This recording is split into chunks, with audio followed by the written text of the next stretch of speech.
To add context to Simon's Infinite Game video, we're going to first ask Dr. Searle to comment. Tom? The specific question here, it's hard to follow Simon Sinek, obviously, and so I'll do the best I can. But the question we're focusing on for my piece right now is what the difference is between an end state and a desired future. And obviously, since the definitions of both of those are open to discussion, they could be all sorts of things. However, usually the term end state has been used, as particularly in joint planning, to indicate the moment when the military operation, or at least the interesting part of it, stops. And the military, ideally, under that concept, leaves, hands off, it's an exit strategy moment, and hands things off to the Department of State or somebody else, and gets to go back to worrying about other things.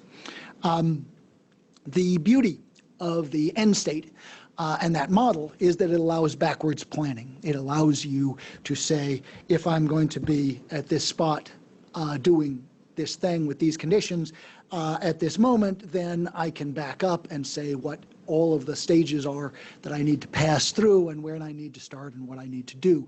Now, the backwards planning model towards an end state is a very powerful model. That's obviously the way I got here this morning, with tie on, with my jacket on, more or less combed hair, etc., and prepared to talk about this topic. So we have to give the devil his due. The end state and backwards planning towards an end state is a very powerful tool, and it's one that we use every day, and it accomplishes a lot for us. However, it is a highly imperfect tool, and commitment to it can lead you in some bad directions. And I think it has gotten joint planning in some cul-de-sacs. Desired future is a more nebulous term. It's not suggesting that there will be an end at some future moment when we can stop worrying about the problem that we came to worry about. It suggests that there will be a better condition in the future, but it is a future that will come better or otherwise. We're trying to move the future towards a desired and away from an undesired situation, but it will take continuing effort. It is not an end, it is a continuing piece. And it tends to work better in conjunction with a forward planning rather than a backwards planning approach, where you keep pushing in a particular direction. If I could offer an example there. There's an awful lot of storybook weddings out there in the whole industry. That concerns me deeply because I have a couple of daughters who are looking to get married eventually. And this will run me into some serious money, courtesy of that industry, that is designed around the storybook wedding. There is no such thing as a storybook marriage, per se. Now, the thing about the wedding is it has a nice end state. Bride and groom get in car, disappear. And you can backwards plan from that and make all of the little details perfect. If you were to try to backwards plan from the end state of the perfect marriage, that end state is, they're buried side by side in the same cemetery. Sounds kind of depressing as an end state. And backwards planning from your own funeral doesn't seem like a route to optimism. And it's so that how to have the perfect marriage is a different kind of planning and execution process from how to stage the perfect wedding. With that, I think we're kind of tight on time because of the Simon Sinek, so I'm going to turn it back over to the moderator. Thank you, General Howard. Thank you, Tom. Our next presenter is Colonel Monk. Colonel Monk, we look forward to your insights. Thanks, General Howard. Always a pleasure to work with you, sir. And good morning, ladies and gentlemen. Colonel Jeremiah Monk, as he introduced, I'm currently running the comprehensive review implementation. I was formerly the chief of plans and strategy at SOCOM. I want to build off of what Tom was discussing with regards to really what I see as the myth of the end state. And in the interest of time, I'll try to run through this fairly quick. We, as military planners, we tend to gravitate towards using the end state model as Dr. Searle laid out, because it's an easy methodological type of approach to operations planning. Unfortunately, it doesn't always work. It's at its core, that type of model, the MDMP, JOP, whatever you want to call it, is grounded in that operational planning methodology, which requires that identification of a fixed end state to backwards plan from. And it's largely a reflection of an industrial type of model, a production model based on Newtonian physics. If I do this, this will be achieved down the road. And therefore, if I sequence this series of events, I can achieve what I want. And it works in limited cases, particularly at the tactical and operational level, i.e. seize that hill. The question is, what comes next? Once that hill is seized, then what? Then what's the strategic effect of that? Do you keep that hill? Do you have to move off of it and give it up? More so, is there a different way to accomplish your objective? Is your objective in fact that hill, or as Simon Sinek pointed out, is it really to win the Vietnam War? In which case, maybe the hill itself is metaphorically irrelevant. So unfortunately, we tend to focus too much on that singular objective at the expense of the opportunities that the environment gives us. And that comes from really, I think it's a misidentification of the environment itself. So I'll refer you to a concept of called the Cannabin Framework. And I'm going to drop a link here in the chat so everyone can see it. This is one of the benefits of doing this via Zoom. The other one, of course, is it's a lot harder to picture everyone in their underwear as I'm talking to you. But the Cannabin Framework, developed by Dr. Dave Snowden, it's a sense-making model for understanding your environment. And the basic theory, what he puts forward is that you first have to understand the environment in which you're working, in which to understand the approach you have to take. And I won't belabor the theory too much. You can look at the video, it's fantastic. But basically, for a complicated environment, he says best practices are applicable.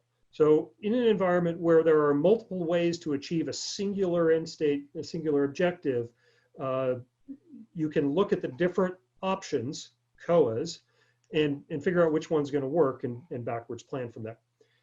If you take that model and you apply it to the wrong environment, i.e. a complex environment, then you mistake yourself into thinking that you're making gains when in fact you're just creating disorder for yourself. And that's how we end up getting into quagmires like the Vietnam War, by misapplying the problem-solving techniques, thinking that we're achieving objective when really we're not. We're making the situation worse. So alternative options are applying scenario planning, trying to build resilience, and like Simon Sinek said, really focusing on improving our institution instead of achieving an objective. And as the Defense Department transitions over to great power competition, the subject of what we're here for today, we have to start looking at some of these methods and desired states. There is no end state in competition. To try to achieve one mistakes the nature of the infinite game that we're playing. Instead, the objective is to make yourself, your institution, better to be more resilient and more competitive infinitely. And in our case, as special operations, our institution is our soft network. It is our partners, it is our allies, and we have to continually invest in them to build influence, to build leverage, to build advantage, in order to secure a better institution that is more resilient and more able to confront asymmetric threats. To approach competition in terms of end state puts us right back in that warfighting phase 3 type of model, which misses the entire non-military aspect of competition itself. Another book that I will recommend is, and forgive the Amazon link here, but I'll put this in the chat as well. There's a link, is titled Why Greatness Can't Be Planned, The Myth of the Objective by Dr. Ken Stanley and Joel Lehman. Ken Stanley was a artificial intelligence researcher actually nearby here at University of Central Florida in Orlando. And his theory, he was trying to create a way for robots to find their way through a maze. And what they ended up doing, in short, is abandoning the long direct programming and just telling the robot, don't do what you did last time, and keep a memory of it. And they found it was a lot more effective because the robot would find creative ways to solve its own problem. We can approach military planning in much the same way through the concept of what he explains as emergence.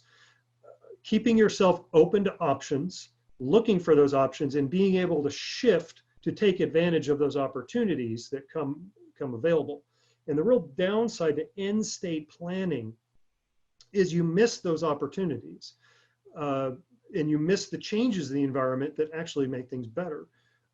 Imagine if in the course of the development of the space program, which actually has to go all the way back toward, to early days of rocketry and aeronautics, the objective, way back then was put a man on the moon. You couldn't even conceive of that at the time that Dr. Goddard was shooting off rockets. You had to take the eventual steps to get to that point and then be able to take that next proverbial stepping stone, which was the Apollo space program. But again, even that wasn't an end state because that program resulted in the scientific discoveries thereafter that came from that. So in summary, end state planning is good for objectives, limited objectives, but not necessarily for emergent and infinite games. I'm out of time. Thank you, and I'll turn it back to the moderator. Thank you, Colonel Monk. Dr. Searle, we're getting triple duty out of you today. So for your third presentation, can you continue Dr. Monk's analysis, please? Of course, always a pleasure to come after Jeremiah. Good to see you out there. The specific question we're looking at right now is what are wicked problems when discussing the infinite game? And the term wicked problem has been around for a while now. And unfortunately, some people tend to define it as simply a problem that I can't solve or a problem I don't like, so I'm just going to call it wicked. Now, I'd like us to think a little bit more precisely about the wicked term problem, the term wicked problem, and really focus on problems where there are multiple different variables at play there with different, that are valued differently by different participants, and that the solution, any progress you make towards solving the problem according to one set of metrics is likely to be making it worse, that exact same problem worse, according to other metrics. And so in effect, any solution is going to create new problems that are at least as big, maybe worse than the existing problem. And so you wind up in a problem that needs to be managed rather than solved. And people first started running into these things officially and describing them as wicked problems in urban planning in the late 1960s, when they were doing a whole lot of what they thought was good for the poor people in inner cities, and for their trouble they were rewarded by massive riots that burnt down many of the structures they were building there for these people. So it turned out that the engineers who thought they were helping were in fact not helping, or at least were solving problems that were not the problems that some people thought they had. And so let's take this into some other realms here, and some of the ways that that infinite game is tied to a wicked sort of problem and the challenges of a misunderstood problem. So, for example, in the mid-1700s, the British Empire, thought it had a problem in North America, and that was the French colonies in North America. Fought a long war against the French in Europe and North America, and all the way out into India and so forth, and won the war. The French and Indian Wars is the American portion of that. 7 Years' War was the European portion. And as a result, Britain kicked France out of North America and took over the French colonies. This should have been a huge win. This is a wonderful end state. This is exactly the end state that the Parliament in London and the King himself had hoped for. And their reward for that was that a few years later, the colonists who they had just protected from the French rebelled against the British Empire, and after a long and bloody war, they lost the colonies they were trying to defend from the French to independence. So clearly the end state didn't turn out to be the end state. As they say, what happens after the end? And that's something you should always ask when folks start poking end states at you. For the Brits, it was they lost the colonies they had been trying to defend. I wound up keeping as a consolation prize the crummy French colonies that they had taken over, now Canada. But that certainly was not their goal when they went in to it. To take another example, long about 1917, we discovered we had a Kaiser Wilhelm problem. So we went and solved our Kaiser Wilhelm problem. The problem was that we did it in a way that facilitated the arrival 20 years later of a much worse Hitler problem. So we got back on our ships, went back across the Atlantic, and solved our Hitler problem. But we did that in a way that made our existing Stalin problem much worse. And so for our pains in defeating the Kaiser, we got rewarded with Hitler.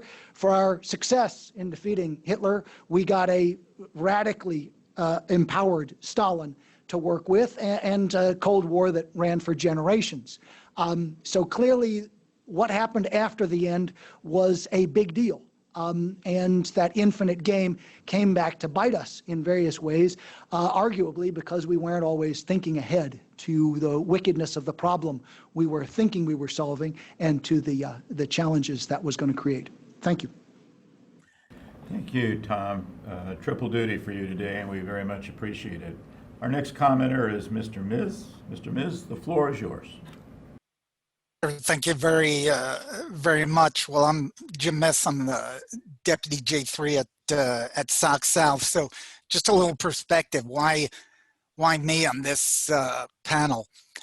So I spent the last year at SOC South, but 3 years prior to that, looking at integrated campaigning, specifically to build the Joint Special Operations Integrated Campaigning course at JSOU, which understand may come back to fruition.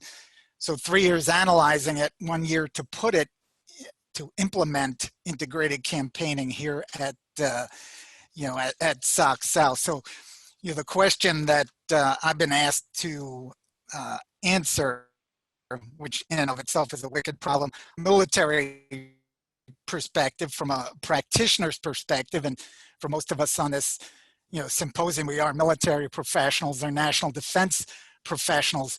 Those conditions are the conditions we're handed, because in most cases, we're directed to solve a problem or to deal with that specific problem. So the wicked problem conditions that, you know, Jeremiah and Tom talked about are those very, you know, very conditions that we're going to deal with, but can you solve it?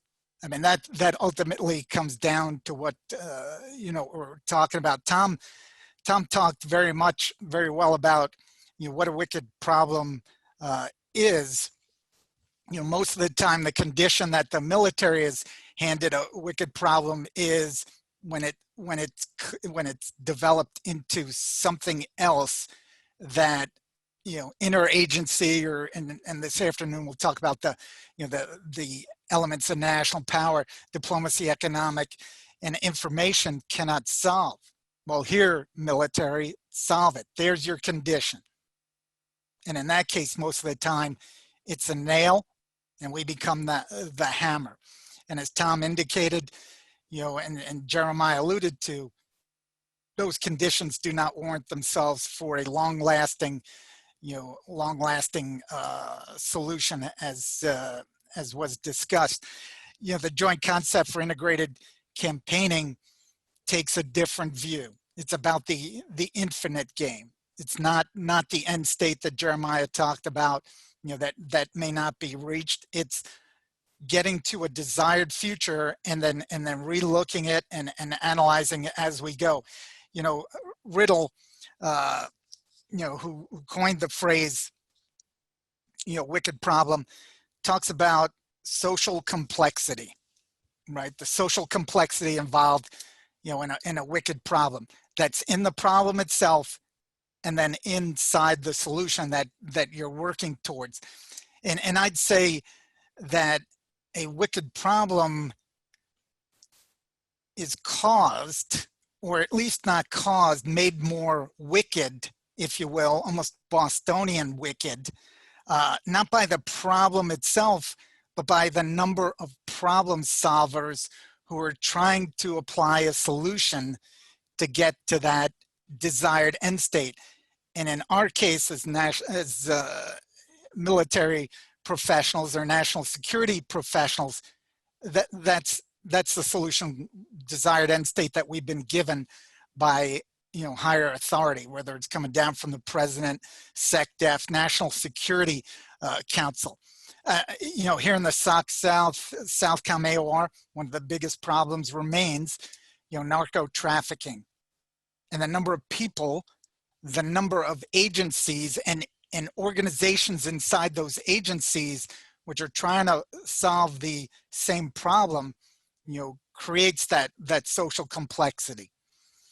And the JKIC, that integrated campaigning mentality, is something that can be utilized to understand that, and I'll talk about that here shortly. You know, the Riddle also says, you know, that you don't understand the problem until have developed a solution. That's the condition you're operating under. And Tom alluded to this. It's that backwards planning that's taking place there. So in the application of the solution, or the operational approach that Jeremiah talked about, it's that constant analysis, you know, that rotational you know, cycle that you're going to. The original solution may not be the final solution, right? You have to always continue to analyze that. That's the condition you're operating on. You know, as I said, as we, you know, I and guys like Tom Searle, Dave Ellis, Charlie Black, building the integrated campaigning course, you know, what we'd say is, you know, to develop a campaign is tiresome. Campaigning is exhaustive. So building a solution or building the operational approach is tiresome. Solving it is exhaustive because it's constant, and it goes back to that infinite game. You talk about social complexity, and really we talk about the, you know, the tribes inside SOF. Well, when it comes to a theater special operations command, really recognize that you're in the infinite game. You are in the people person. the social complexity world that you've got to evaluate every day. You've got to understand that it's not solving something because it's not going to end. You're developing approaches, reassessing, and coming back to it. So I know we'll talk about as this continues, that design methodology to understand the environment, identify or understand, the problem, and then develop approaches to it. Inside the targeting cycle, you have the F3 EAD: find, fix, finish, exploit, analyze, disseminate. But that finish part is not finishing. It's the finish for that, which Simon Sinek talked about, that the finite solution that's there. We reach stages, right? We finish it, but then we've got to go back, analyze, and look at and reevaluate the problem to see if it's still there. The integrated, the joint concept for integrated campaigning talks about the integration, or the synchronization of military efforts and ensuring that you're integrated with the non-military efforts. And inside the infinite game, and that's really the wicked problem that's there. It is so important, to do that, and that's the exhaustive part. General Cleveland, who was a SOC South commander when I was here previously, said, if we are not, when it came to a problem, an issue, if we are not looking at it, who else is? And if somebody else is, then we need to be in support of them. And I know we've run out of time, and I look forward to any questions that come up. Thank you. So right on time. Thank you. We do have time for a few questions. We have 3 from the audience. One is fairly general, but you might want to put it in finite and infinite terms. What is the desired future of GPC, from your opinion? Continued U.S. hegemony, global stability in a general sense, or reshaping the liberal international order to counter and/or compartmentalize China? Fairly general and not too easy questions, but let's start with Tom Searle. I think that obviously a very tough question, and one that we're going to be wrestling with for a decade or more. I think that the goal should be a position of continuing advantage relative to everyone else, but I think that there's real limitations to how much we should be willing to sacrifice in order to maintain an advantage over everyone else. And so I think that we may have to concede an advantage and to, in infinite games terms, maintain as advantageous a position as we can internationally while focusing on solving our various domestic issues, which again is going to be the basis of our strength going forward and what we should be focused on anyway. Jeremiah, how about comments? I'm going to take a little bit different tack to that. I think first of all, it depends on who you are. It's different to different people. But going back to Senek's lead-in video, don't think of competition so much as something with an objective or even a goal, which is itself a metaphor for an end state. Instead, think of it as the environment. So what I think we should seek to be in the competition space, the proverbial objective is, what do we want to be in competition? Not so much what do we want it to end up being, or what do we want to do?